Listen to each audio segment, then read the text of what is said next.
안녕하십니까. 저는 오늘 행사의 사회를 맡은 한국교통연구원 김규옥입니다.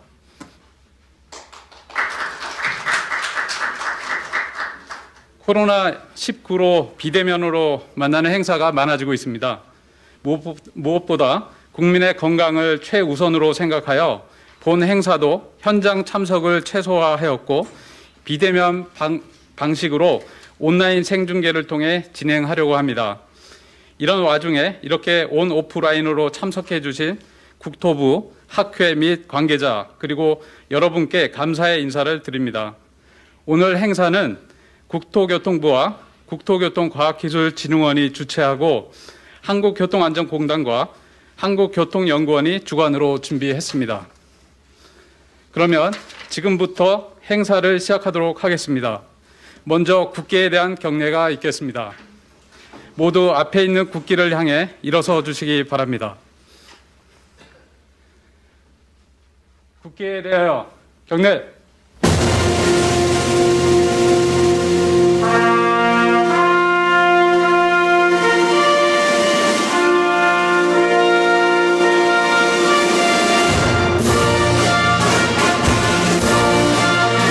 나는 자랑스러운 태극기 앞에 자유롭고 정의로운 대한민국의 무궁한 영광을 위하여 충성을 다할 것을 굳게 다짐합니다.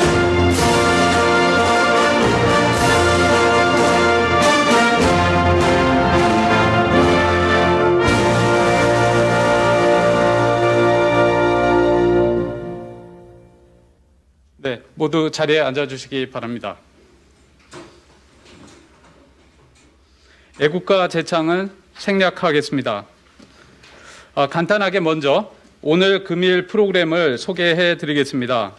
금일 행사는 인사 말씀, 공동 제안 발표 및 협약식, 자율주행차 윤리 가이드라인 발표 순으로 진행될 예정입니다. 그럼 첫 순서로 오늘 행사를 주관해 주신 자동차 안전연구원 류도정 원장님의 개회사가 있겠습니다.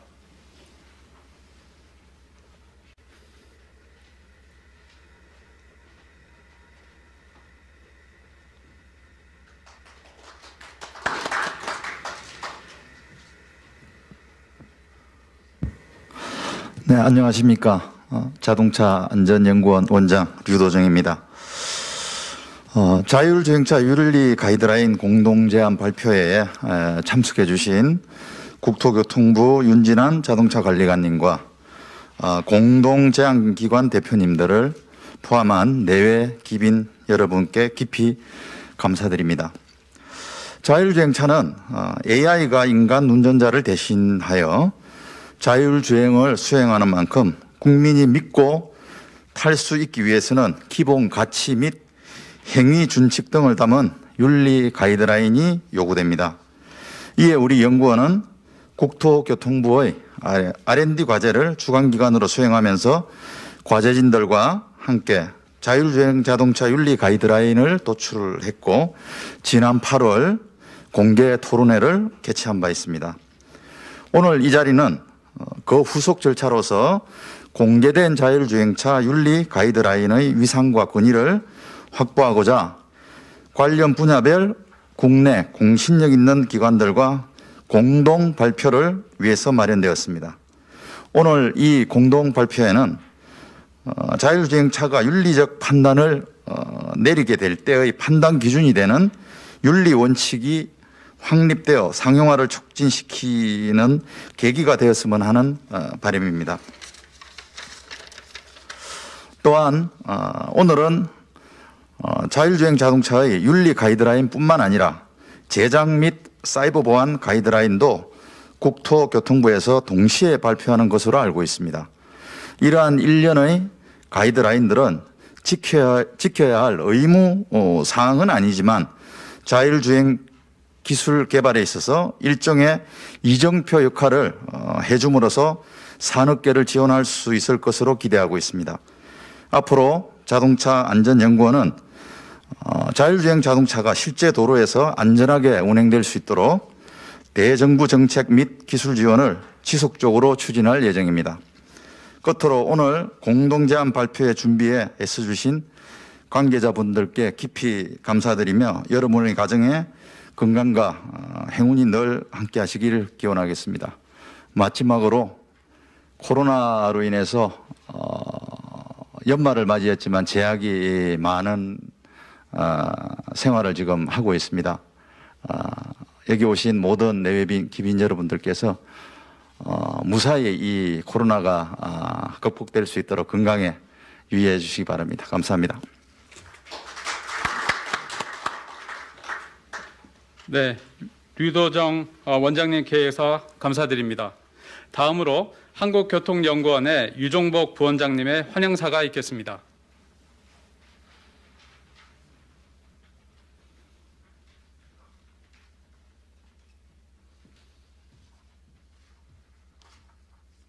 안녕하십니까. 지금 소개받은 한국교통연구원 부원장 유종복입니다. 반갑습니다. 먼저 저희 원장님을 대신해서 제가 환영사를 하게 된 점 양해 말씀을 좀 드리겠습니다.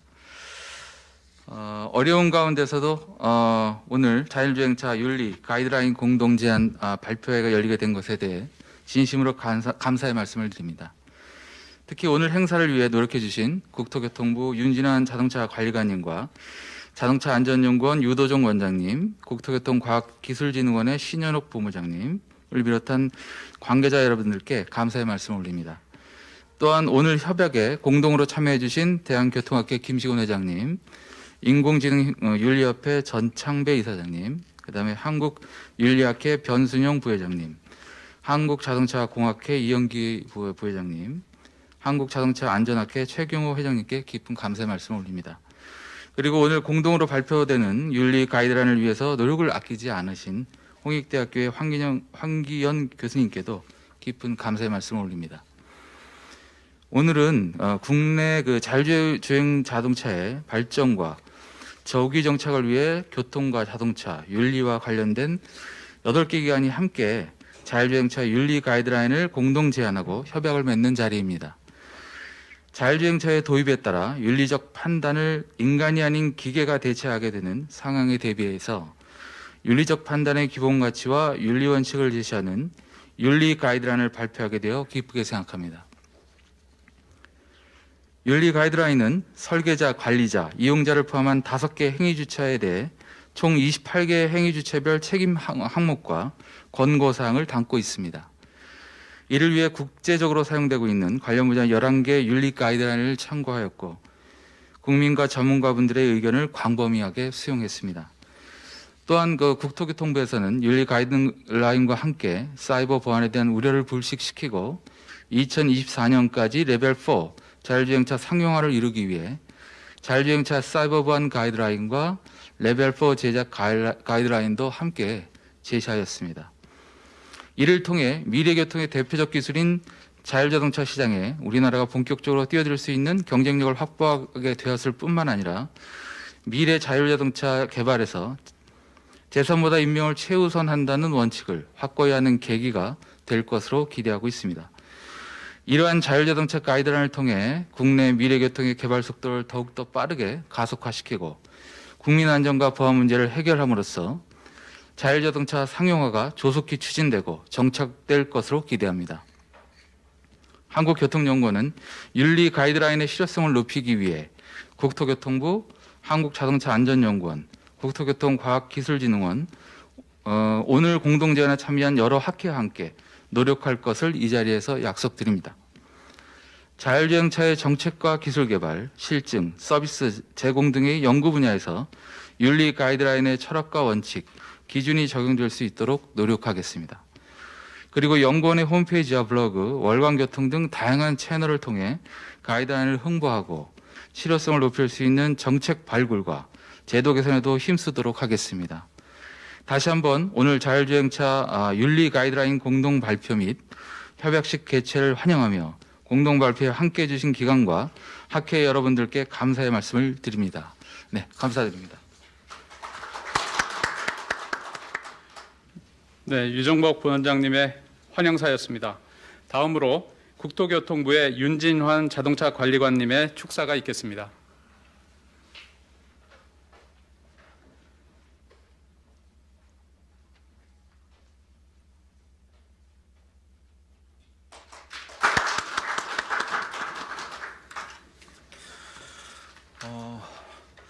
국토부 자동차 관리관입니다. 우선 감사하다는 말씀을 먼저 드리겠습니다. 오늘 자율주행차 윤리 가이드라인을 오늘 발표를 하게 되는데요. 그 과정에서 많은 분야 그리고 다양한 우리 전문가분들 그리고 교수님들 참여해 주셔서 오늘 발표를 할 수 있게 되어서 일단 굉장히 감사하다는 말씀을 드립니다. 우선 오늘 윤리 가이드라인 공동제안 발표 행사를 준비해 주신 자동차 안전연구원 유도전 원장님, 교통연구원 유정복 부원장님, 홍익대학교 황기현 교수님, 그리고 오늘 공동제안 협약식을 위해서 참석해 주신 한국교통과학기술진흥원 신원옥 본부장님, 대한교통학회 김시군 회장님, 인공지능윤리협회 전창배 이사장님, 한국윤리학회 변순용 교수님, 한국자동차공학회 이현기 교수님, 자동차 안전학회 최경호 교수님께 또 깊은 감사의 말씀을 드립니다. 오늘 만든 이 윤리 가이드라인은 자율주행차를 위한 윤리 가이드라인인데요. 사실 이때까지 윤리하면 다 이제 우리 인간을 위한 건데 이 윤리 가이드라인이 이제 자동차 어떻게 보면 기계와 전기, 전자, 그다음에 화학 제품의 어떤 총화인 자동차에 대해서도 이제 윤리 강령이 이제 만들어지게 되었습니다. 아마 여기 계시는 분들은 다 전문가분들이시기 때문에 지금 자율주행 자동차의 기술 어떤 개발, 상용화 이런 상황을 잘 알고 계시겠습니다만은 지금 레벨 3 자율주행차가 아마 조만간 이제 우리가 보게 될 것 같습니다. 얼마 전에 일본에서 발표를 했죠. 국토교통성에서 레벨 3 자율차가 내년 상반기 출시된다고 발표가 있었고 어젠가 아마 현대자동차에서 아마 공식적으로 발표를 했던 것 같은데요. 2022년 후내년입니다. 사실 한 1년 좀 남았는데요. 22년에 우리나라에서도 현대차가 레벨 3 자율차, 사실 이제 레벨 3하고 레벨 2는 좀 차이가 저희가 보기에는 크다고 봅니다. 레벨 2도 자율주행 그 단계에 분명히 있는 단계지만 우리 자동차 안전기준상으로 레벨 2까지는 자율차라는 말은 쓰지 않고 보조기능이라고 하고요. 레벨 3부터 이제 부분 자율주행차라고 이제 자율주행차가 들어가게 됩니다. 레벨 4는 완전 자율차인데요. 아마 우리나라도 이제 조만간 이제 레벨 3 부분 자율주행차가 이제 나오게 되고요. 그래서 또 그에 맞춰서 또 정부에서도 저희도 나름대로 이 차가 상용화되고 대중화될 수 있도록 저희도 나름대로 여러 가지 제도를 그동안 다 준비를 해왔습니다. 레벨 3 자율차에 대한 어떤 제작 기준도 이미 다 마련이 됐고요. 그다음에 보험 제도도 일단 마련이 됐고요. 그리고 또 오늘 또 드디어 또 자율주행차에 대한 또 윤리 가이드라인도 지금 이제 발표가 되고요. 그다음에 또 인프라 차원에서도 자율차의 어떤 안전한 주행을 위한 그 지원 인프라 시스템, 자율 협력 주행 시스템, CITS 시스템도 올해까지 실정 사업을 마치고 내년부터는 국도의 본 사업을 지금 또 준비를 하고 있습니다. 그래서 이러한 여건 하에서 오늘 발표하는 자율차 윤리 가이드라인은 굉장히 시의적절하고요. 그리고 또 레벨 3 자율차가 빠르게 상용화되고 또 이게 상용화를 넘어서 이 국민들한테 소비자들한테 그 어떤 신뢰를 바탕으로 해서 이 차가 대중화가 돼야 됩니다. 사실 수소차가 상용화는 우리나라가 되게 빨랐지만 대중화라는 측면에서는 조금 우리가 부족했던 건 사실이거든요. 그래서 대중화를 또 앞당기기 위해서 반드시 이 자율주행 자동차의 윤리 가이드라인은 필요하다라고 보고 있고요. 또 그 과정에서 이번 연구를 하는 데 있어서 저희가 보기에는 이 연구가 굉장히 학제간 모범적인 어떤 사례가 아니었나라고 봅니다. 그래서 앞으로 이번 연구가 여기서 끝나는 게 아니라 이번 연구를 하나의 토대로 해서 자율주행 자동차의 상용화를 앞당길 수 있도록 우리 자동차 공학 쪽에 계시는 교수님들, 그리고 또 우리 교통 쪽에 계시는 전문가분들, 그리고 또 이 가이드라인을 만드는 데 있어서 굉장히 많은 조언을 주시고 큰 역할을 또 하신 또 분야가 또 우리 윤리학회 분야시지 않습니까? 그래서 다양한 전문가분들께서 고견을 주시고 지원을 해 주시기를 부탁드립니다. 그리고 저희 국토교통부도 뒤에서 적극적으로 뒷받침을 할 수 있도록 앞으로도 더더욱 열심히 노력하겠습니다. 네, 감사합니다. 네, 윤진환 관리관님의 축사 감사합니다. 지금부터 공동 제안 발표를 진행하도록 하겠습니다. 순서는 경과보고, 공동 제안 기관 발표, 협약서 서명 및 기념사진 촬영 순으로 하겠습니다. 첫 번째 순서로 자동차 안전연구원 신재곤 수석께서 가이드라인 작성 및 공동 제안 경과 보고를 드리도록 하겠습니다.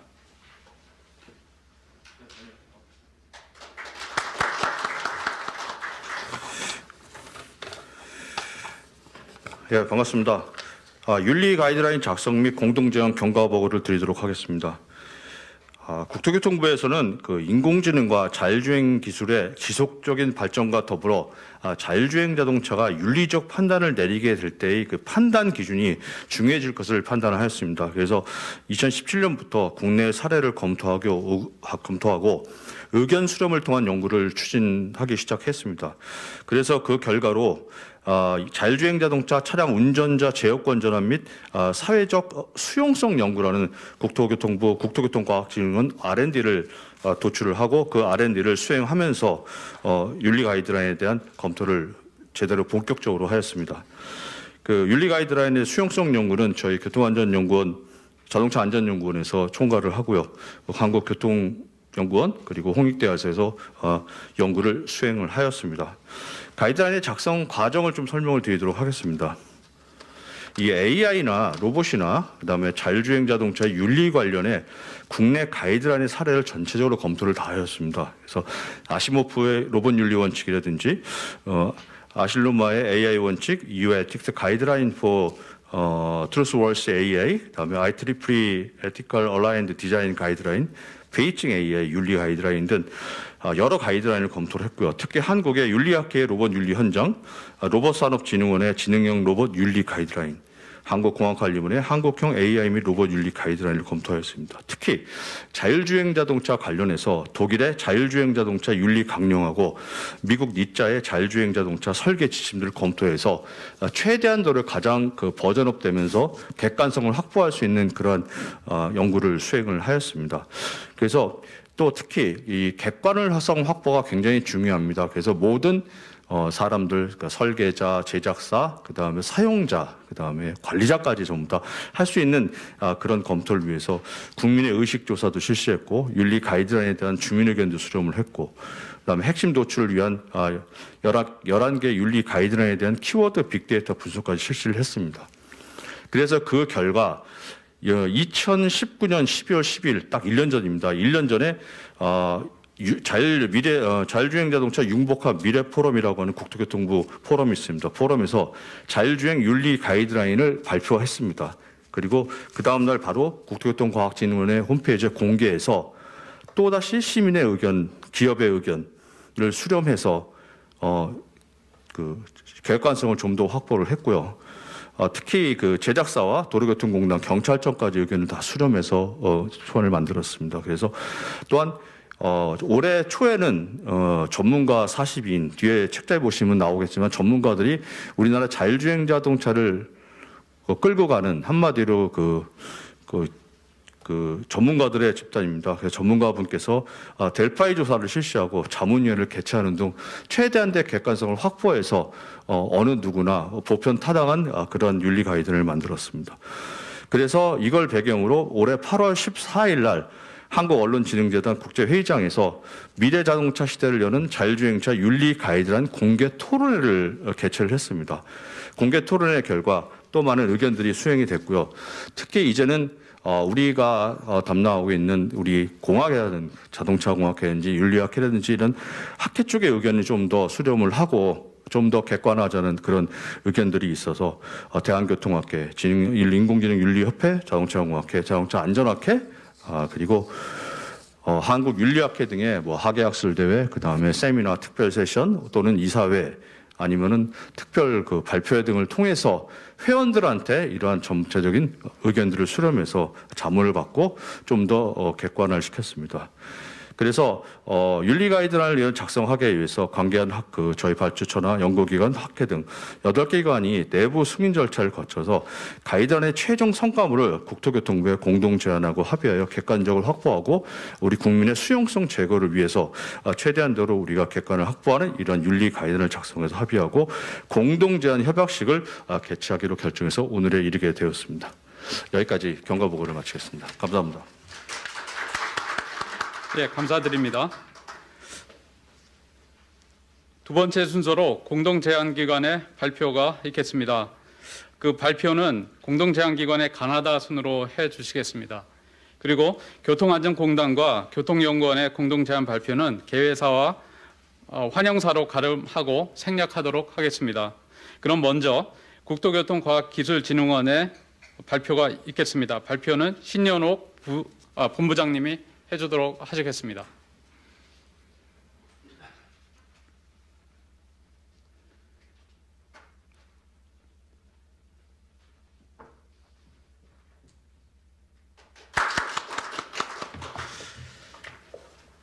네, 오늘 이런 뜻깊은 자리에 함께 되어서 대단히 영광스럽고 또한 감사하게 생각을 하고 있습니다. 오늘 이 자리에서 제가 말씀을 드릴 때 가장 먼저 말씀을 드려야 될 게 오늘 저희 발표하는 자료의 기본 가치 1항을 제가 읽으면서 시작을 하겠습니다. 기본 가치, 자율주행 자동차는 인간의 존엄성, 국제법적으로 인정된 인권과 자유, 프라이버시 및 문화적 다양성을 존중하고 인간을 성별, 나이, 인종, 장애 등을 이유로 차별하지 않으며 인간의 법과 관습에 의한 판단과 통제에 따르도록 설계, 제작, 관리되어야 한다라고 정의가 되어 있습니다.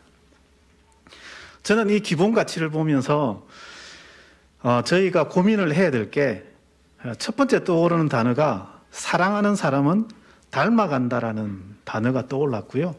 두 번째, 집에 우리 자녀들을 어떻게 교육시켜야 될 거냐라는 문제가 떠올랐습니다. 왜 이 말씀을 드리느냐 하면 저희가 얘기하고 있는 자율주행 자동차라고 하는 것이 결국은 인공지능에 의해서 학습되고 교육되어지는 하나의 프로그램입니다. 그러면 이 자동차를 관리하는 저희 주체가 어떻게 관리하고 어떻게 교육하고 어떻게 훈련시키고 어떤 사랑을 주느냐에 따라서 이 자동차가 그 주인을 닮아간다고 했을 때 굉장히 흐뭇해지시는 분들도 있는 반면에 본인의 운전 습관을 생각해 보시면 난폭 운전하시는 분들, 음주운전 하시는 분들, 자동차가 그렇게 움직인다고 생각을 하시면 끔찍하실 겁니다. 그래서 저는 이런 주제를 가지고 저희 전문가들이 같이 모여서 저희 자녀를 교육하듯이 아니면 사랑하는 사람을 만나듯이 이런 윤리 가이드라인을 고민하고 같이 만들어내는 작업에 이렇게 훌륭한 기본 가치로 첫 제안을 해주신 데 대해서 저는 너무 감사하게 생각하고 있고요. 많은 고민들이 담겨 있어서 또 이런 부분들을 앞으로 향후에 어떻게 발전시켜 나갈 거냐라는 고민을 하게 되었습니다. 저희 국토교통과학기술진흥원은 국토교통부의 국가연구개발 사업을 관리하는 기관입니다. 저희가 키워드로 지금까지 국토교통부가 자율주행 자동차 관련으로 순수하게 연구개발 쪽으로 투입된 비용을 대충 추산을 해보면 약 한 1,700억 정도가 지금까지 투입이 되었고요. 이 비용이 어떤 자동차를 개발하는 비용보다는 가이드라인을 만들고 법을 체계화하고 이런 제도 연구들이 굉장히 많이 주를 이루고 있습니다. 그리고 내년부터는 범부처가 같이 연합을 해서 또 자율주행 자동차 관련 R&D가 시작이 되고 그중에서 국토교통부가 또 차지하고 있는 포션이 약 한 3천억 정도 됩니다. 전체 민간하고 전체 총 투자 금액을 다 합치면 다부처에서 한 1조 정도의 투자가 이루어지고 있고요. 이렇게 대규모로 저희가 어떤 산업적 가치 아니면 일자리 창출, 미래의 어떤 먹거리 이런 걸 보고 투자를 하지만 제일 중요한 것은 이런 윤리 가이드라인, 어떻게 교육시킬 거냐, 사랑하는 사람을 어떻게 만날 거냐, 어떤 사람을 만날 거냐가 결국은 이 가이드라인 안에 다 포함되고 제가 이것을 발전시켜 나가야 된다는 굉장히 심각한 고민들이 있고요. 이 고민을 해주신 저희 이 과제가 아까 우리 단장님께서 말씀을 해주셨는데 자율주행 자동차의 차량 운전자 제어권 전환입니다. 이 고민 안에서 어떻게 이 사회적 수용성을 저희가 높일 거냐라는 부분이고요. 교통연구원과 또 홍익대 황기현 교수님께서 또 실무를 맡으셔서 많은 고민을 해주셨습니다. 너무 감사를 드리고요. 숙제를 받은 느낌입니다. 내년부터 또 이런 과제들을 어떻게 발전시켜 나갈 거냐. 저희가 너무 무지합니다. 그래서 도움을 요청을 많이 드립니다. 교통학회 회장님 참석을 해주셨는데요. 회장님 잘 좀 부탁을 드리고요. 그다음에 한국인공지능윤리협회 그리고 한국윤리학회 많은 가이드라인 만들어 제작해나고 좀 더 발전시켜 나가는데 많은 도움 부탁드리겠습니다. 그리고 자동차공학회 그리고 한국자동차안전학회 우리 회장님, 부회장님 많은 조언 부탁드리겠습니다. 저희가 진흥원이 R&D 더욱더 좋은 결과로 창출하기 위해서 많은 노력하겠습니다. 고맙습니다.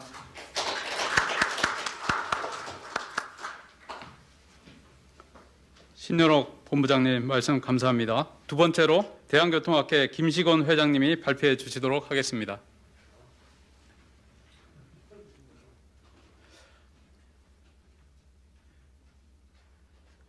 대략 한 짧게 공동 제안 발표회 맞이해서 말씀 해주시면 감사하겠습니다. 제가 교통학 박사학위를 받으면서 제일 처음 교통에 배운 교통의 3요소가 운전자, 그다음 인프라, 차량 이렇게 3요소라 해서 배우기 시작합니다.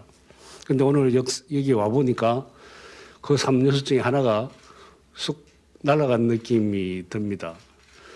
그럼으로써 느낀 게 우리가 자연인이 있고 법인이 있습니다.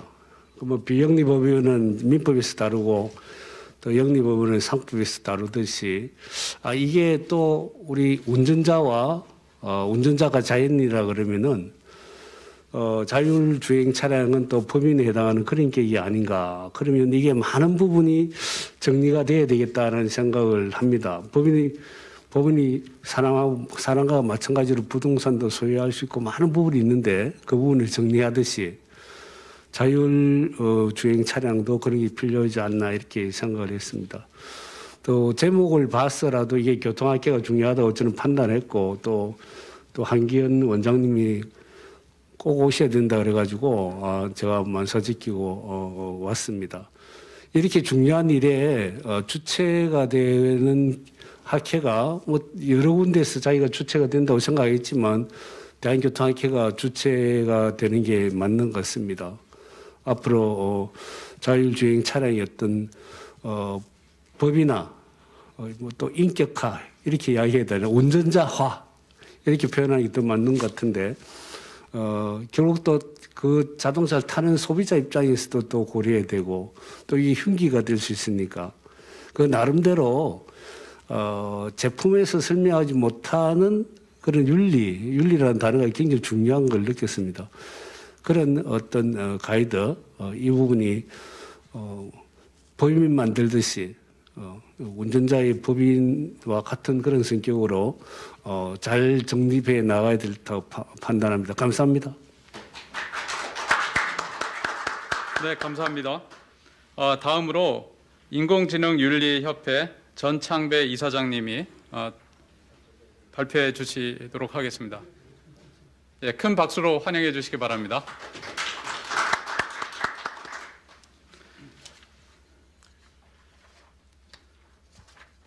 네, 안녕하십니까. 한국인공지능윤리협회 전창배 이사장입니다.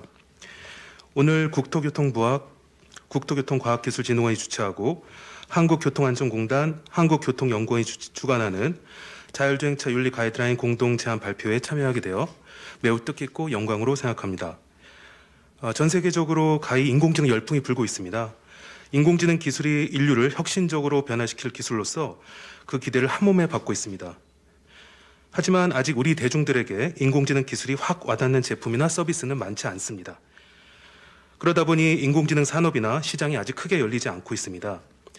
이런 시점에서 가장 먼저 하나의 산업군으로서 시장이 열리게 될 분야가 바로 자율주행차 분야라고 생각합니다. 최근 구글의 자회사 웨이모가 세계 최초로 레벨 4의 완전 자율주행차를 택시 형태로 서비스하겠다고 발표했고, 일본 자동차 제조사 혼다는 레벨 3의 자율주행차를 내년부터 상용화하겠다고 발표했습니다. 저는 이러한 뉴스를 접하며 두 가지 생각이 들었습니다. 하나는 미국과 일본의 자율주행차 기술력이 우리나라와 비교하여 부럽기도 했습니다. 또 다른 이면에는 세계 최초라는 타이틀 아래 인공지능 윤리 알고리즘과 가이드라인이 잘 반영됐는지 의문이 들었습니다. 인공지능 윤리는 인공지능 기술에 반드시 들어가야 하는 안전장치입니다. 안전장치가 들어있지 않은 인공지능 제품은 소비자들에게 선택받지 못할 것입니다. 특히 탑승자와 보행자의 생명이 직결될 수 있는 자율주행 자동차의 윤리 알고리즘과 가이드라인은 그래서 매우 중요한 것입니다. 따라서 오늘 국토교통부가 주최한 본 발표회가 매우 중요한 의미를 갖는 행사이며, 비록 우리나라가 지금 기술 면에서는 다소 뒤처져 있을지라도 오늘을 기점으로 인공지능의 안전과 윤리 측면에서 우리나라가 지속적으로 선제적으로 연구 개발을 해 나간다면 전 세계 소비자들은 보다 안전하고 완성도 높은 대한민국의 자율주행차를 구매하게 될 것입니다. 그리고 나아가 우리나라의 자율주행차 인프라와 소프트웨어, 하드웨어 플랫폼이 여타 경쟁 국가들을 압도하게 될 것입니다. 한국인공지능윤리협회는 이와 같은 인공지능의 안전과 윤리 문제를 해결하고자 각계각층의 전문가들과 인공지능 전문가, 인공지능 윤리학자들이 주축이 되어 설립되었습니다. 현재 UN 국제연합의 사무총장 산하 글로벌 디지털 협력 보고서 개발에 한국 대표로 참여하고 있으며, 캐나다, 핀란드, 중국, 일본 등 인공지능 선진국들의 인공지능 윤리 유관 기관과 또 전문가들과 함께 활발한 교류 협력 사업을 펼치고 있습니다. 저는 저희 한국인공지능윤리협회는 이번 발표를 시점으로 국토교통부, 한국교통안전공단, 그리고 오늘 함께해 주신 핵심 참여기관들과 함께 자율주행차의 인공지능 윤리 알고리즘과 가이드라인을 지속 연구 개발하여 궁극적으로는 안전하고 윤리적이며 소비자들에게 신뢰받을 수 있는 자율주행차가 국내외로 확산될 수 있도록 저희의 소임을 다하도록 하겠습니다. 다시 한번 오늘 행사를 주최해 주관해 주신 국토교통부, 국토교통과학기술진흥원, 한국교통안전공단, 한국교통연구원 관계자분들께 진심으로 감사를 드리며, 본 연구를 주도해 주시고 이끌어 주신 홍익대학교 황경 교수님, 그리고 행사 준비를 위해 고생해 주신 모든 관계자 여러분들께도 깊은 감사를 드리겠습니다. 감사합니다. 네, 전창배 이사님 감사드립니다. 다음으로 한국윤리학회 변순영 부회장님의 말씀이 있겠습니다.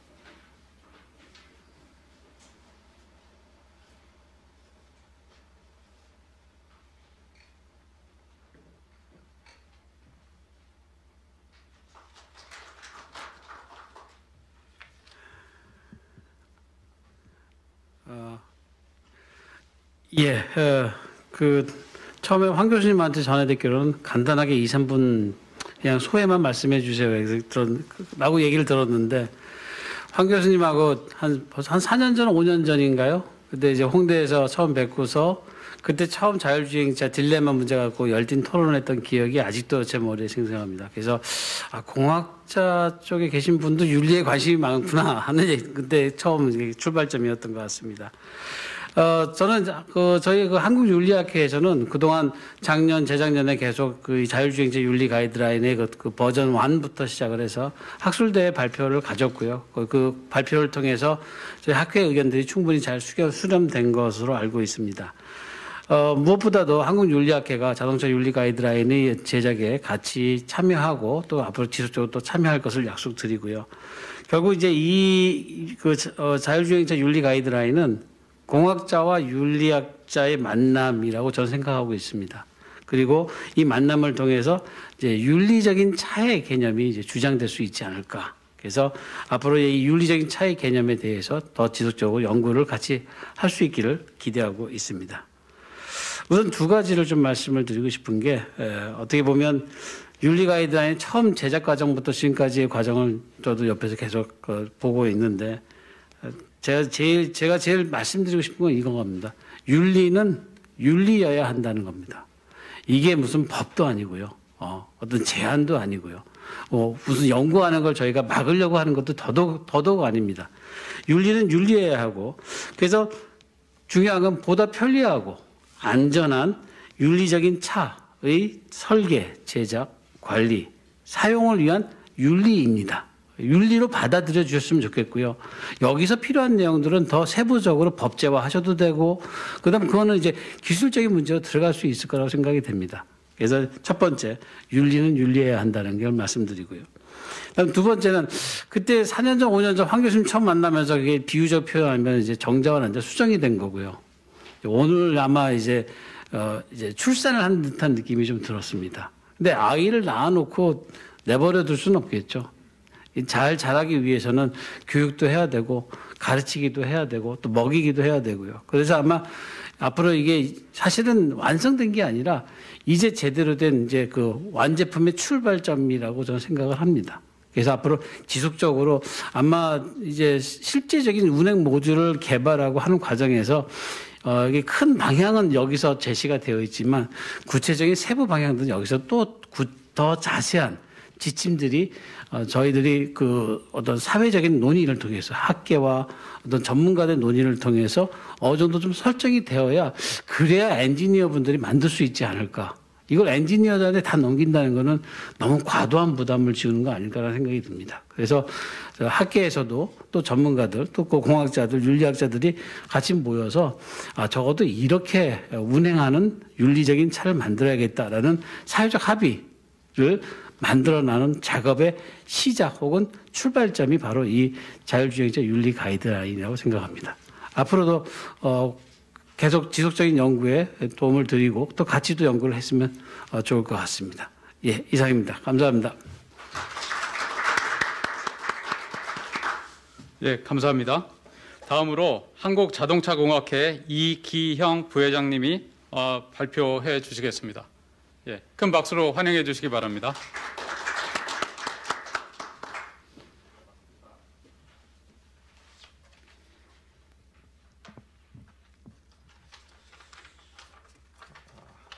네, 방금 소개받은 한국자동차공학회 부회장 한양대학교 이기형입니다. 사실 이제 저희 학교 회장님께서 오늘 오셔야 되는데 아마 이제 근무지가 지방이시고 뭐 잘 아시다시피 코로나 때문에 아마 수도권 출장에 좀 제한이 있어서 제가 대신 참석하게 되어 죄송스러운 말씀을 드립니다. 뭐 다행인지 제가 지난달에 열린 한국자동차공학회 총회에서 내년도 자동차학회 회장으로 선출되었기 때문에 오늘 행사의 취지를 잘 살려서 내년에는 저희 학회하고 협력을 더 공고히 해나갈 수 있도록 노력을 하도록 하겠습니다. 미래 자동차의 핵심 기술인 자율주행 자동차 윤리 가이드라인 공동 제안에 저희 한국자동차공학회도 참여할 수 있게 되어 매우 기쁘게 생각합니다. 저희 자동차공학회 내에서도 자율주행 자동차 분야는 갈수록 중요한 역할을 담당하고 있으며 현재 많은 관련 전문가분들이 참여하셔서 새로운 트렌드에 관한 정보 교류를 활발하게 진행하고 있습니다. 또한 저희 자동차공학회에서는 자동차 기술 로드맵 과제 수행을 통하여 자율주행 자동차의 장래 전망과 그 새로운 핵심 기술들을 도출함으로써 자율주행 자동차 관련 기술을 선도하고 있다고 말씀드릴 수가 있겠습니다.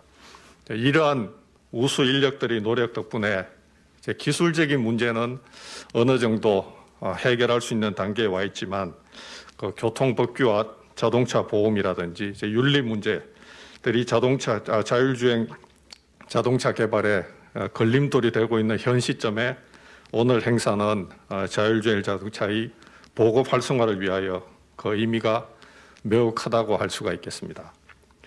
이번 자율주행 자동차 윤리 가이드라인 공동 제안은 자율주행 자동차가 사회에서 정립된 윤리 수준에 따라 제작 운행될 수 있도록 하는 기본 규범으로 알고 있습니다.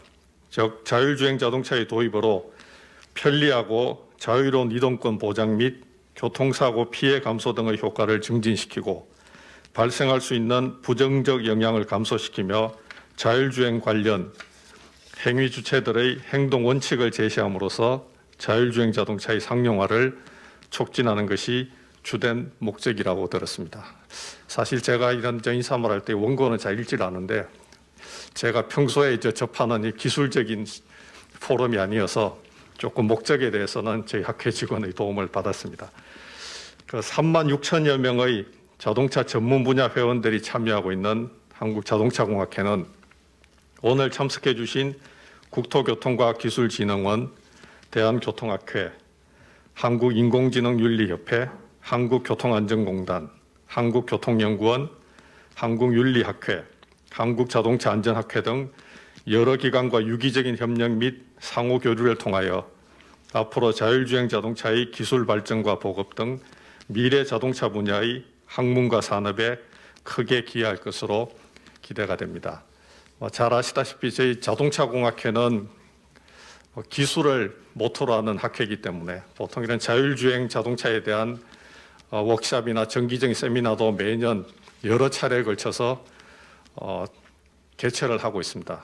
그 주제들은 잘 아시다시피 주로 이제 센서라든지 차량 간 이동 통신, 차량 제어, 그다음에 이제 이미지 프로세싱 같은 이제 기술적인 문제들만 주로 다루다 보니까 이제 오늘 이 주제가 되고 있는 윤리적인 문제들을 이제 자칫 간과할 수가 있었고, 그다음 저희들도 저 자신도 사실 굉장히 궁금했었습니다. 이런 이제 기술적으로 완성된 자율주행 자동차가 어떤 위험 상황에 도달했을 때 어떤 판단을 해서 저희들이 이제 자주 예를 드는 쪽이 이제 한쪽에는 어떤 사람들이 있고 한쪽에는 낭떠러지가 있을 때 자동차가 이제 어떤 판단을 해서 사람들을 살리기 위해서 운전자를 희생할 것인지 아니면 운전자를 위해서 사람들을 희생할 것인지 이와 같은 윤리적인 문제들을 이제 어떻게 자율주행 자동차가 판단을 할지 이런 데 대한 저희들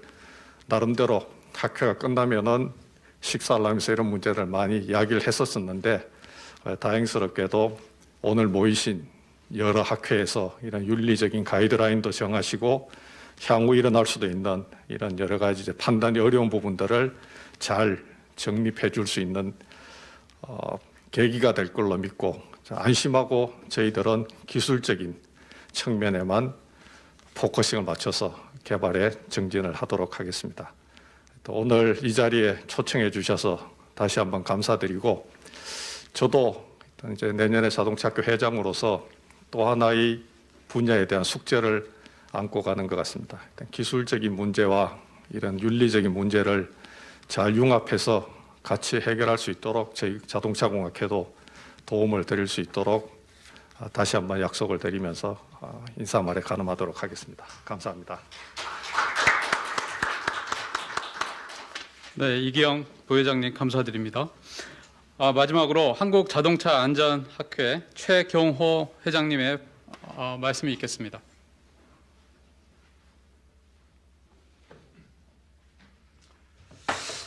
안녕하십니까. 변순영 부회장님 그래도 황 교수님한테 연락을 받으셨군요. 저는 연락도 못 받았습니다. 제가 이 자율자동차 윤리 가이드라인에 대한 얘기를 몇 번 들었습니다. 황교안 교수님, 또 우리 유도정 원장님, 또 윤진환 관리관님, 또 신재원 실장님 몇 번 들었는데요. 들을 때마다 제 의견은 이야, 정말 감탄스럽다. 어떻게 이거를 만드셨지? 정말 존경스럽다. 라는 표현을 드렸었던 것 같습니다. 그 표현이 왜 나왔는가를 가만히 생각을 해봤더니 정말 자율차를 만드는 자율차에 대한 기술적인 거를 많이 백업해야 되는 내 자신이 혹은 내 주변에 있는 사람들이 과연 2, 3년 전에 자율차에 대한 무슨 생각을 했을까? 근데 이분들이 2, 3년 전에 이 고민을 시작해서 이 완벽한 윤리 가이드라인을 만들어냈다는 거에 대해서 존경스럽고 좀 많이 창피했었습니다. 그래서 다시 한번 정말 이 윤리 가이드라인이 나오기까지 고생해 주신 그 노력에 대해서 정말 감사드립니다. 그러면서 이제는 더 이상 무임승차하면 안 되겠다. 이제는 좀 뭔가를 해야 되겠다라는 생각을 했는데요. 좀 그런 기분으로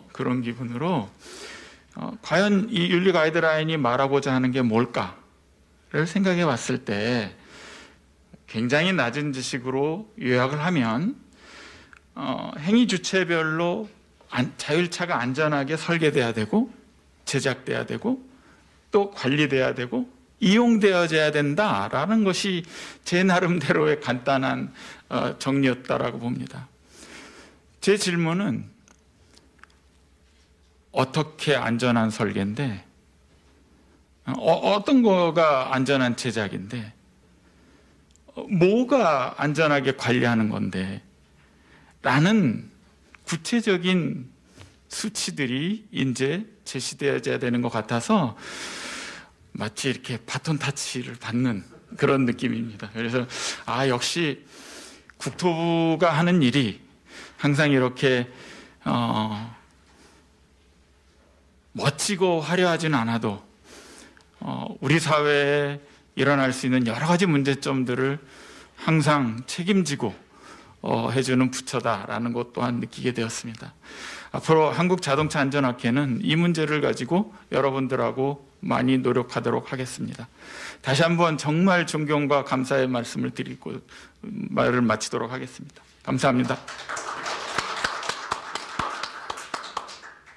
네, 감사드립니다. 이상으로 공동 제안 발표 기관 6개 기관의 모든 말씀을 들었습니다. 그러면 다음으로 그 협약서 서명식을 위해서 잠시 자리를 정돈하도록 하겠습니다. 잠시만 자리에서 기다려 주시면 감사하겠습니다.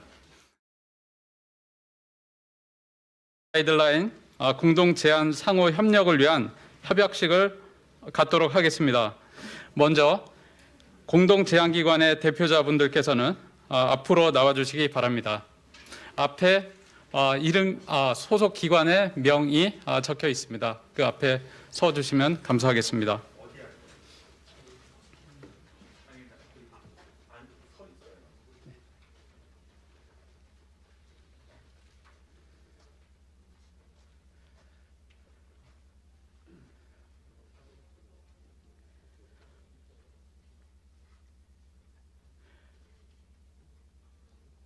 포스티지를 확인하셨으면 그 안을 여시기 바랍니다. 그 앞에 포스티지가 있습니다. 그래서 포스티지를 제거해 주시고 그 부분에 제가 말씀을 드리면 서명을 시작하도록 하겠습니다.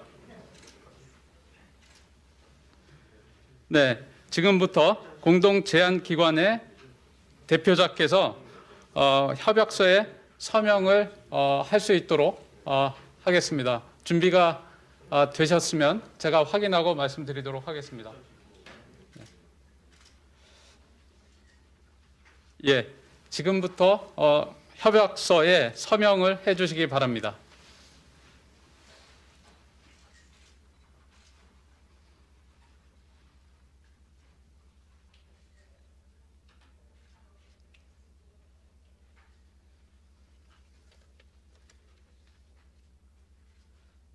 다음으로 협약식을 축하하고 기념하기 위해 기념 촬영을 하도록 하겠습니다. 앞에 계신 8개 기관의 대표자께서는 약간 좀 두툼하셔서 마스크를 쓴 상태로 사진 촬영을 하도록 하겠습니다. 방금 참여하신 두 분은 그냥 들고 계시고 그냥 탁자에 그냥 놔주시고요.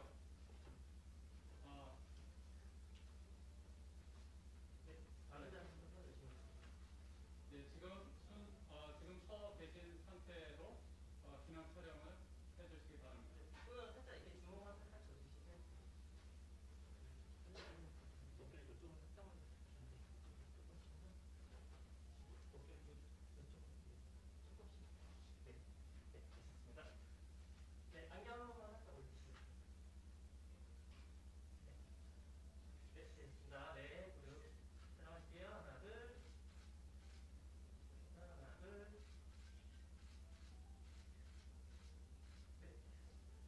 다음 관리관님께서 가운데로 자리해 주시기 바랍니다.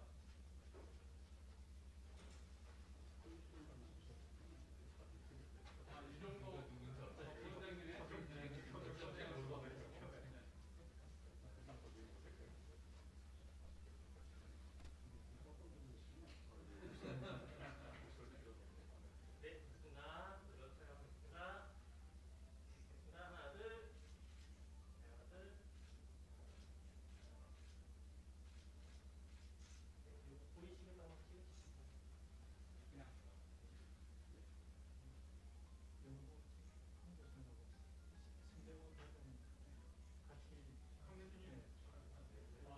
오늘 주제 발표를 해주실 황경 교수님 가운데 이쪽으로 같이 진행하도록 하겠습니다.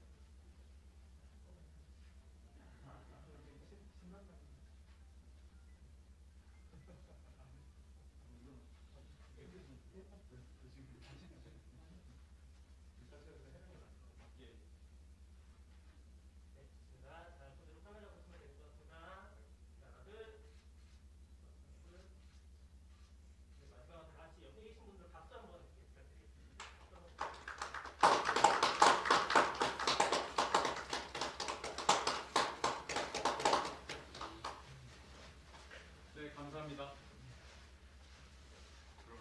지금 다시 자리에 착석해 주시기 바랍니다.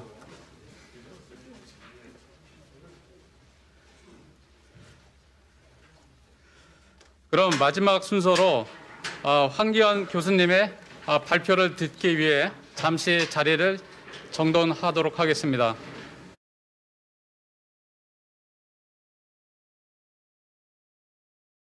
오늘의 마지막 순서로 홍익대학교 황기현 교수님의 자율주행차 윤리 가이드라인 발표를 청해 듣도록 하겠습니다. 큰 박수로 환영해 주시기 바랍니다. 네, 제 발표 이 머티리얼이 올 때까지 조금만. 예. 일단 오늘 지난 한 4, 5년 동안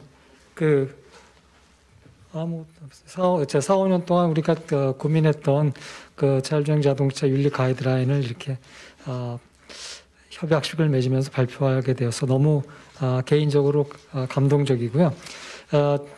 이거는 뭐 발표는 제가 하지만 실질적으로 정말 많은 분들이 참여하셔서 많은 아이디어를 내셔서 이거의 어떤 대표성은 그냥 저는 발표자일 뿐이고요.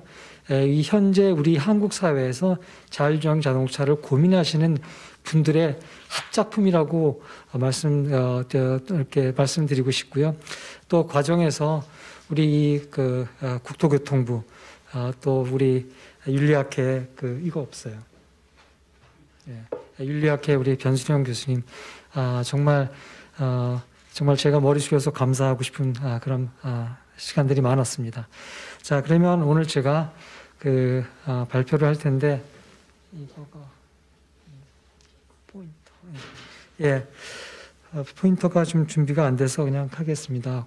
일단 오늘 제가 시간이 많이 경과가 되기 때문에 아주 간략한 발표를 하도록 하겠습니다. 지금 필요성에 보면요, 뭐 아까 드셨겠지만 자율주행 자동차는 어떻게 보면은 교통사고로부터 우리 사람들을 어떻게 보면 구하기 위해서 만들어진 자동차입니다.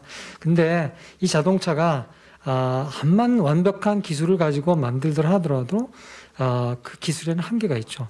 아까 앞에서 뭐 어떤 분께서 말씀하셨지만 결국 네가 죽을 것이냐 아니면 다른 사람을 죽일 것이냐, 이 부분은 사실상 굉장히 윤리적인 판단의 그런 부분입니다. 근데 이 기계한테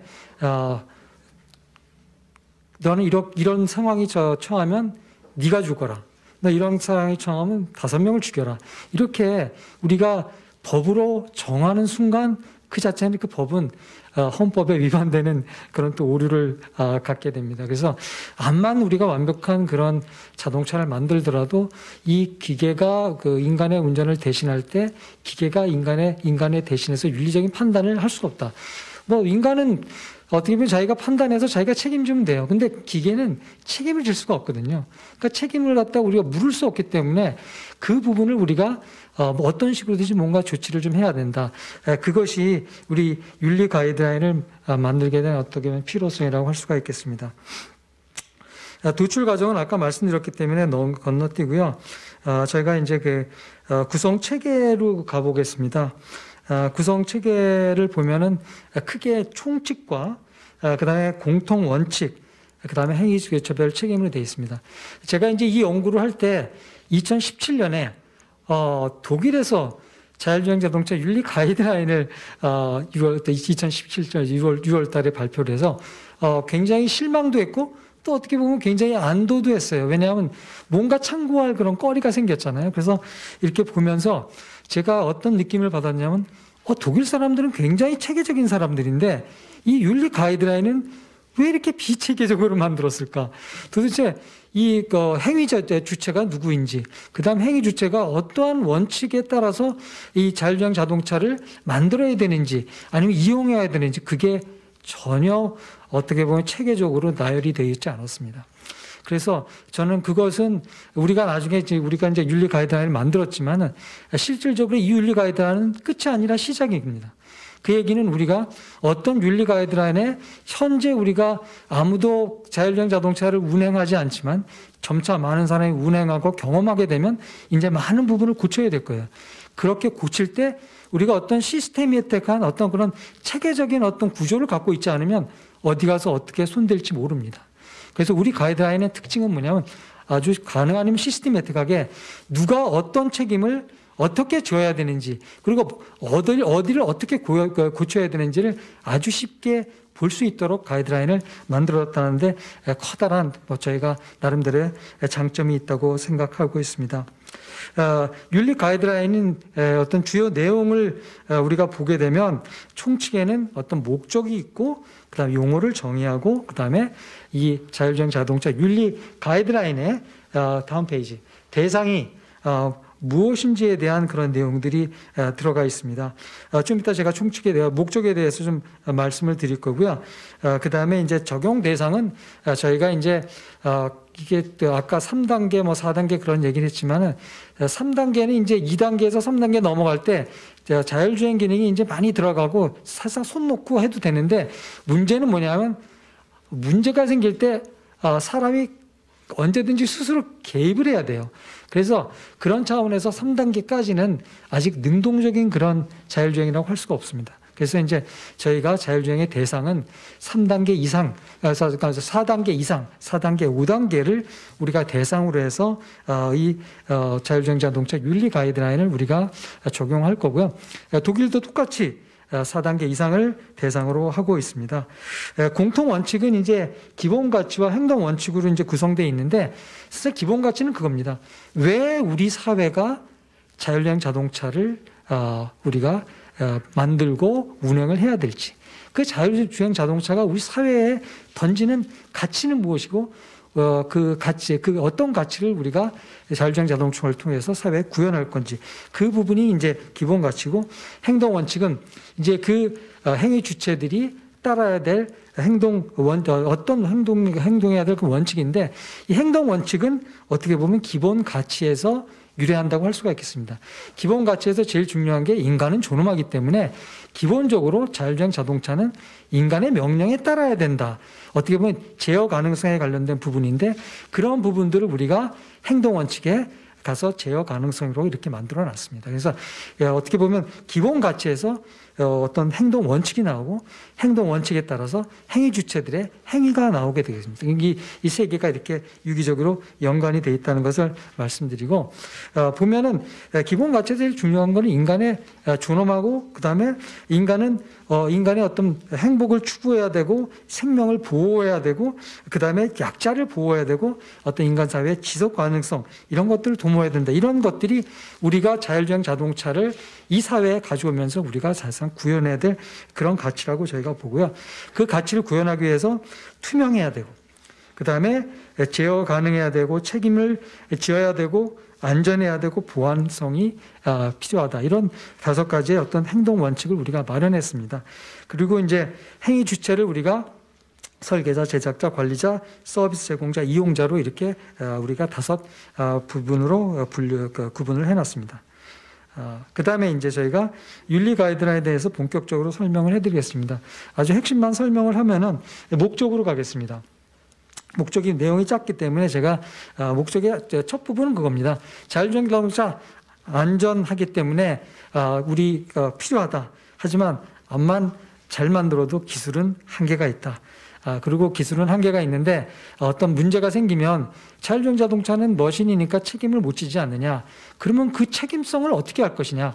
그러면 자율주행 자동차를 만들고 이용하고 관리하는데 관여한 사람들이 분담해서 책임을 지자. 이제 그것이 어떻게 보면 이 자율주행차 가이드라인의 아주 핵심이라고 할 수 있습니다. 근데 어떻게 보면 우리가 자율주행 자동차를 만들면서 여러 가지 어떤 법이나 이런 걸 통해서 이럴 땐 이렇게 하라. 이렇게 우리 도로교통법은 그렇게 돼 있는데, 그런 것들을 우리가 결국 다 법으로 규정할 수 있을까? 참 그 부분이 굉장히 어렵다는 거죠. 별의별 케이스가 다 있어요. 갑자기 자율주행 자동차가 가다가 갑자기 앞에 싱크홀이 생겨서 구멍이 폭 났어요. 그럴 때 어떤 액션을 취했을 때 그 액션 취한 거에 대해서 우리가 미리 다 예상을 해서 이럴 때는 누구를 죽여라. 이럴 때 네가 죽어라. 라고 우리가 할 수 없다는 거죠. 그래서 이 자율주행 자동차를 우리가 이런 어떤 가이드라인을 만드는 것은 그런 어떤 세세하게 책임 부분을 우리가 규정하기 위해서 도로교통법까지 이럴 땐 이렇게 하라고 행위 원칙을 이렇게 법으로 만들 수 없기 때문에 우리가 이렇게 자율주행 자동차를 가이드라인을 만들게 됐다는 거고요.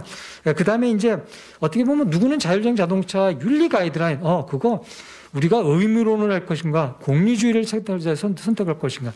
왜냐하면 그동안에 윤리에 대한 논리는 많이 해왔거든요. 공리주의는 순간적으로 판단해서 가장 손해가 없는 것을 해라. 아니, 의무론 같은 경우는 딱 봤을 때 가장 우리 인간으로서 미리 정해진 어떤 원칙에 따라서 가장 합당한 것을 해라. 이렇게 돼 있는데, 이게 어떻게 보면 이런 어떤 윤리의 원칙을 우리가 구현하는 그 윤리 가이드라인은 아니라는 거죠. 이 윤리 가이드라인은 기본적으로 우리가 상용화에 하는데 걸림돌이 되는 그런 부분들을 우리가 제거해서 상용화에 유용하게 쓰자는 그런 뜻이지, 어떤 윤리적인 어떤 명제에 대해서 해답을 내는 건 아니다라는 그런 말씀을 좀 드리고 싶고요. 그 다음에 이제 어떤 자율주행 자동차를 운행하다 보면 자율주행 자동차가 사람의 명령에 따라야 돼요. 근데 사람의 명령에 따라야 되는데, 사람이 착한 사람도 있고 안 착한 사람도 있거든요. 악인도 있거든요.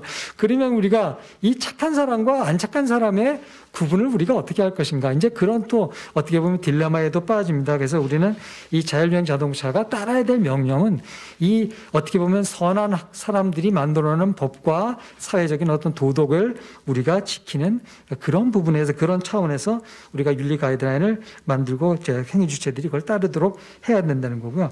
그 다음에 이제 하나 또 중요한 것은 윤리 가이드라인은 명령을 하고 이걸 안 지키면은 어떻게 보면은 처벌을 받는 게 아닙니다.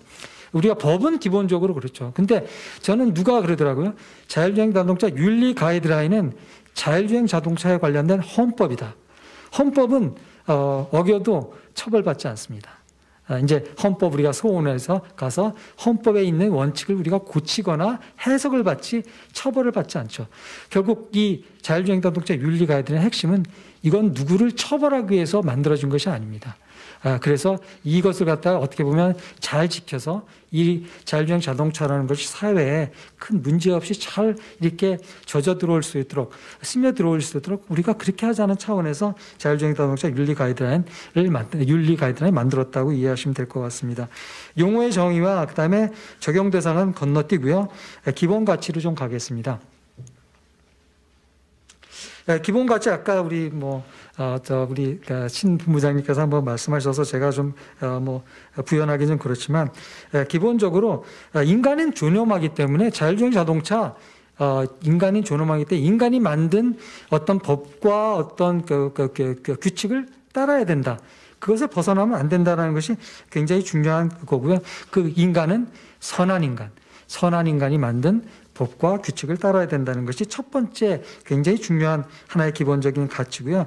두 번째 가치는 결국 자율주행 자동차는 인간의 행복을 증진시켜야 된다는 거죠.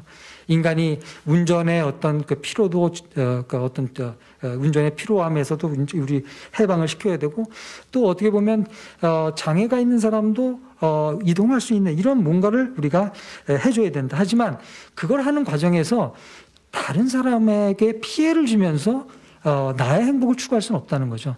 이제 그런 부분을 우리가 두 번째 기본 가치에서 했고요. 세 번째 기본 가치는 뭐냐면 우리가 어떤 사고는 필연적으로 나지만 이 사고가 필연적으로 나지만 우리가 사고를 갖다가 우리가 뭔가 좀 최소화하고 예방하는 그런 것들이 굉장히 중요하다. 또 그런 거고요. 그 다음에 이제 이게 어떤 그 인간을 갖다가 차별해서는 안 되는데 차별은 여러 가지가 있죠. 성별로도 처벌할 수 있고 하는데 차별을 할 때 우리가 저런 처벌도 할 수 있습니다.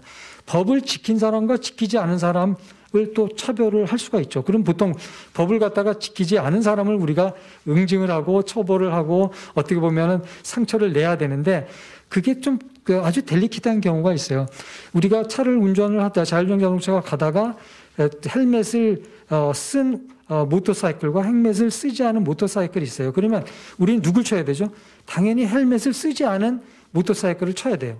왜? 법을 안 지켰으니까 당연히 그렇게 쳐야 되는데 문제는 헬멧을 쓰지 않은 모터사이클을 우리가 치게 되면 그 사람은 죽고 헬멧을 쓴 모터사이클을 우리가 치게 되면 죽지 않아요. 그래서 내가 운전자의 입장, 어떻게 보면 자율주행 자동차 입장에서는 덜 처벌이 심한 헬멧을 쓴 모터사이클을 우리가 칠 가능성이 있다는 거죠.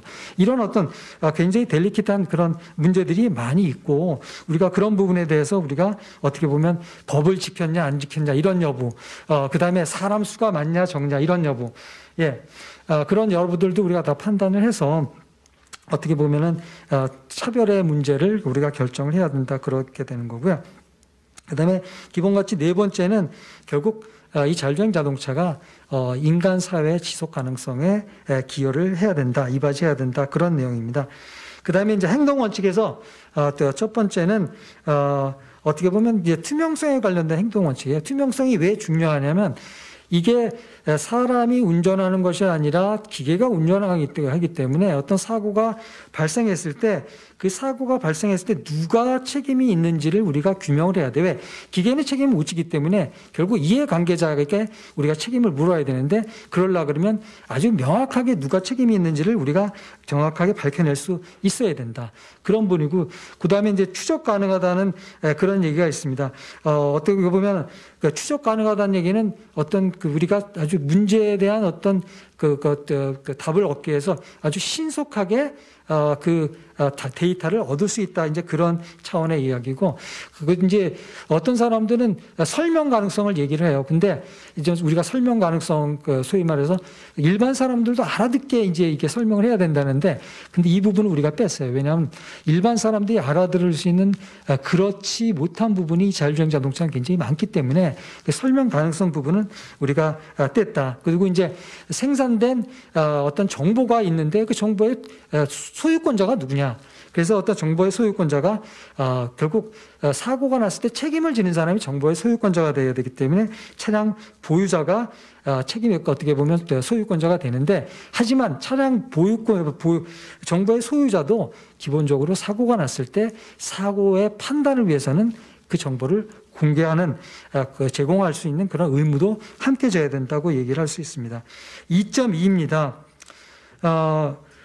결국은 자율주행 자동차를 우리가 하다 보면 결국 사람이 만든 어떤 그 법에 따라서 우리가 이제 그 법을 준수해야 되는 그런 내용들이 있고요.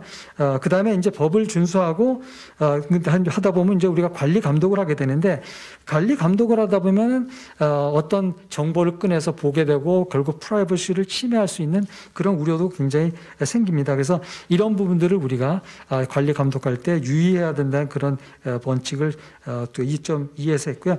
2.3에서 보면은 운행 과정에서 문제가 생기면 나누어서 분산돼서 책임을 진다. 그러니까 책임을 누가 전부 다 지는 것이 아니라 설계자가 잘못했으면 설계자의 잘못 부분, 그 다음에 제작자 부분, 관리자 부분이 나눠서 각자의 어떤 책임 소재를 어떤 책임든 질량만큼을 책임져야 된다. 그런데 이 부분은 사실상 굉장히 제작자나 설계자 입장에서는 굉장히 수용하기가 어려운 그런 어떤 내용이었던 것 같아요. 저희가 많이 설명하면서 특히 어떤 제작자들에서 이런 부분에 대해서 굉장히 우려를 표시하는 경우가 굉장히 많았습니다.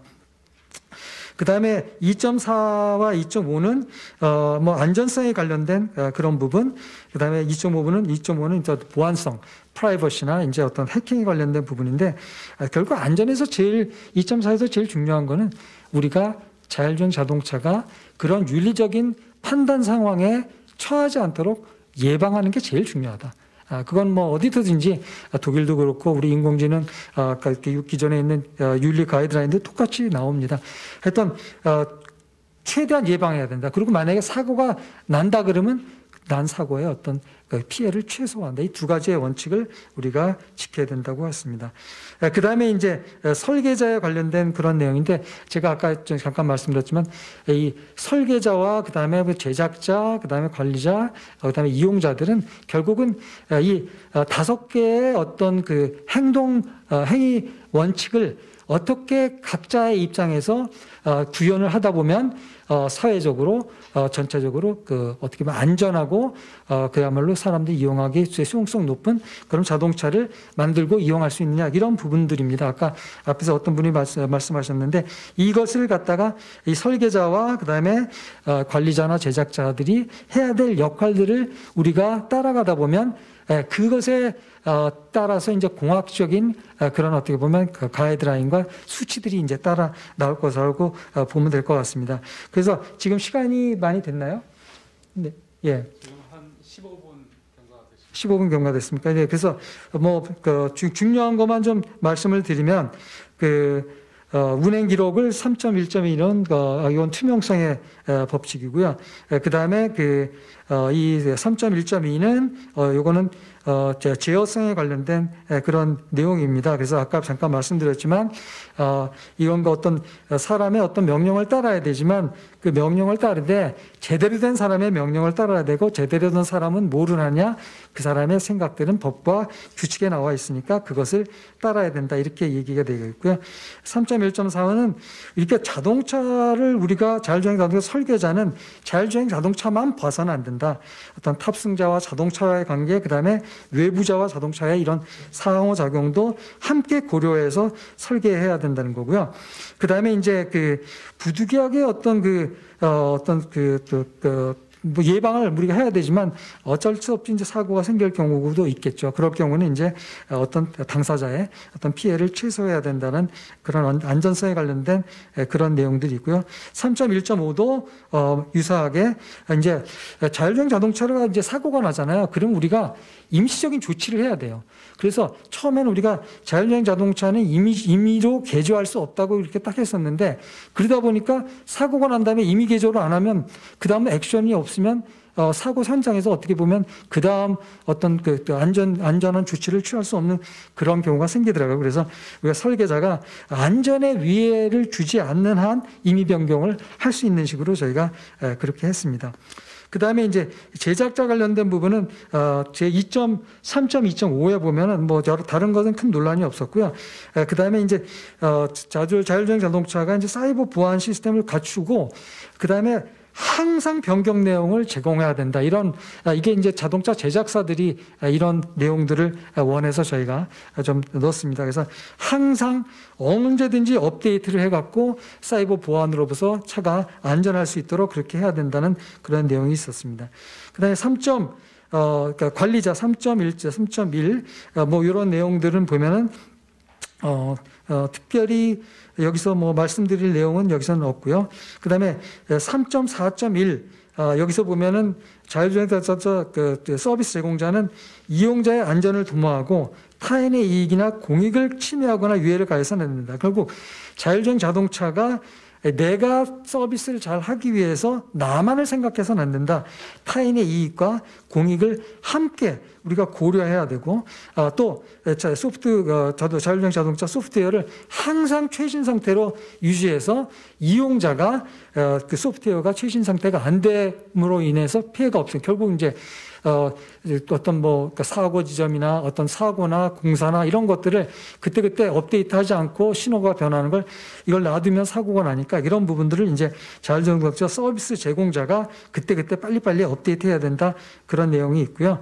그 다음에 3.4.5 마지막에 이제 보면은 자율주행 자동차 서비스 제공자는 생성되는 어떤 개인 정보를 철저하게 보호해야 된다. 이런 내용들로 우리가 전체적으로 구성이 되어 있습니다. 뭐 시간이 좀 모자라서 아주 좀 더 디테일한 설명을 못 들어서 너무 유감이고요. 하여튼 앞으로 이것은 끝이 아니고 앞으로 이것을 이제 시작으로 우리가 자율주행 자동차 운행이 되면서 더 많은 개정 사항들이 나올 것으로 봅니다. 그때 여러분들의 어떤 많은 지혜가 또 필요할 것 같습니다. 경청해 주셔서 감사합니다. 다시 한번 발표를 해주신 홍익대학교 황경 교수님 감사드립니다. 더 많은 시간을 드리지 못해 죄송합니다. 이것으로 오늘 발표의 모든 일정을 마쳤습니다. 바쁘신 가운데 끝까지 자리를 빛내주신 내빈 여러분께 감사의 말씀을 드립니다. 이상으로 자율주행 자동차 윤리 가이드라인 공동 제안 발표회를 마치겠습니다. 함께 해주신 여러분 감사합니다.